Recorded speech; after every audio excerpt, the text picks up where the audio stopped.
आपका हमारे चैनल धार्मिक ज्ञान में स्वागत है। हमारे नए वीडियो देखने के लिए सब्सक्राइब बटन और बेल आइकॉन पर क्लिक करें। नमस्कार। आज के मेरे वीडियो का विषय है, आखिर क्या कारण था जिससे आला ने अपने प्रिय पराक्रमी भाई ऊदल को मृत्युदंड का आदेश दिया था। डिहवा और ऊदल दशहरा पर्व पर गंगा स्नान का विचार बनाते हैं तो डिहवा और ऊदल आला से गंगा स्नान की अनुमति मांगते हैं।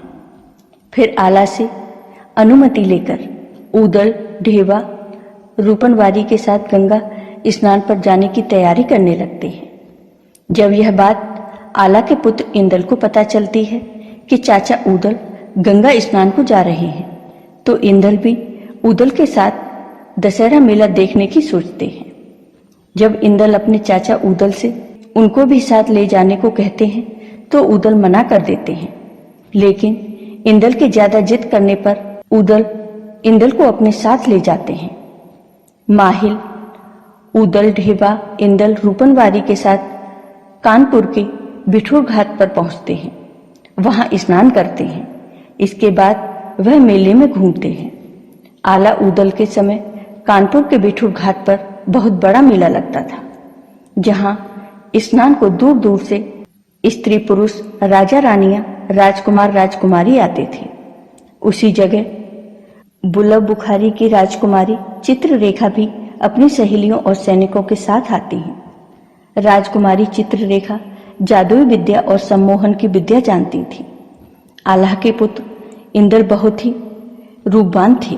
वह बहुत ही सुंदर थे। जब राजकुमारी चित्ररेखा इंदल को देखती हैं तो वह इंदल पर मोहित हो जाती हैं।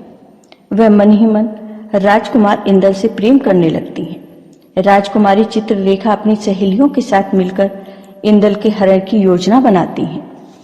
राजकुमारी चित्ररेखा इंदल के पास जाती हैं। वह इंदल से उनका परिचय पूछती हैं। इस पर इंदल बताते हैं वे महोबे के बनाफा वंश के राजकुमार तथा आला के पुत्र हैं। वह अपने पराक्रमी चाचा ऊदल के साथ यहाँ आए हैं। इसके बाद राजकुमारी चित्ररेखा इंदल पर सम्मोहन विद्या का प्रयोग कर इंदल को सम्मोहित कर अपने साथ अपने राज्य बुलक बुखारा ले जाती है, जहां वह अपनी सहेलियों के साथ मिलकर इंदल को छुपाकर अपने महल में रखती हैं। इधर ऊदल ढेवा देखते हैं कि इंदल बहुत समय से शिविर में नहीं लौटे, तो ऊदल ढेवा रूपनवारी तथा महोबे के सैनिक इंदल को ढूंढने के लिए भेजते हैं।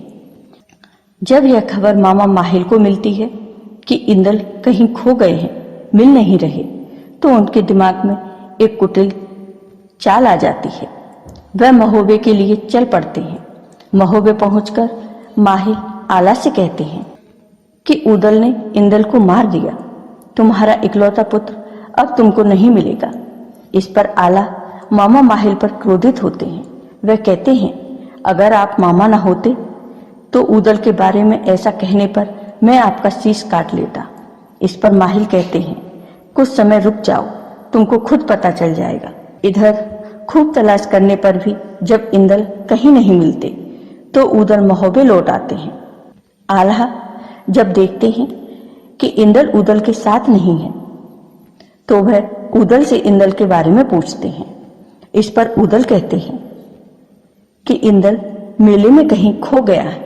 यह सुनकर आला को भी संदेह होने लगा। इस पर मामा माहिल आला को भड़काते हैं और कहते हैं, मैं जो कह रहा था वही सच है। ऊदल ने इंदल को मार दिया है। इस पर ऊदल अपनी तलवार निकाल लेते हैं, लेकिन आला के मना करने पर अपनी तलवार रख लेते हैं। माहिल आला को इस कदर भड़काते हैं कि आला को यकीन हो जाता है कि इंदल को ऊदल ने मार दिया है। इस पर आला ऊदल को मृत्युदंड देने का आदेश देते हैं। जब यह बात मलखान, मछला और मढेबे को मिलती है तो सभी आला को समझाते हैं और कहते हैं कि ऐसा मत करो, ऊदल ऐसा नहीं कर सकता। वह इंदल को अपने पुत्र की तरह मानता है। जरूर इंदल कहीं खो गए हैं। फिर आला की पत्नी मछला कहती है कि पुत्र तो और भी आ जाएंगे, और ऊदल जैसा भाई चला गया तो फिर दूसरा नहीं मिलेगा।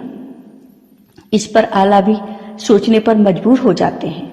इसके बाद आला उदल को देश निकाला का दंड देते हैं। वे कहते हैं, उदल महोबा राज्य छोड़कर निकल जाओ।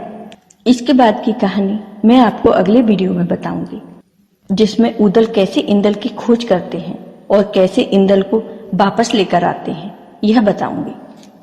आपको ये वीडियो पसंद आया हो तो कमेंट बॉक्स में कमेंट करके जरूर बताइए।